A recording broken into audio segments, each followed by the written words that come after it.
কত আম পড়ে আছে, ওই দেখো।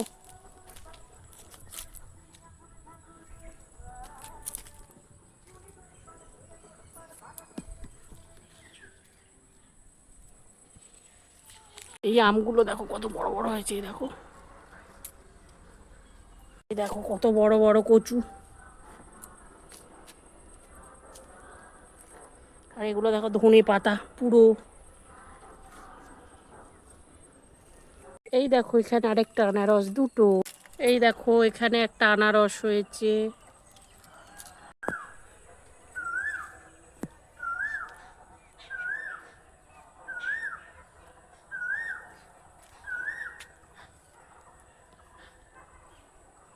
বন্ধুরা দেখো, আমাদের বাড়িতে ছোট্ট ছোট্ট লেবু হয়েছে, লেবু। আবার একটা ছোট্ট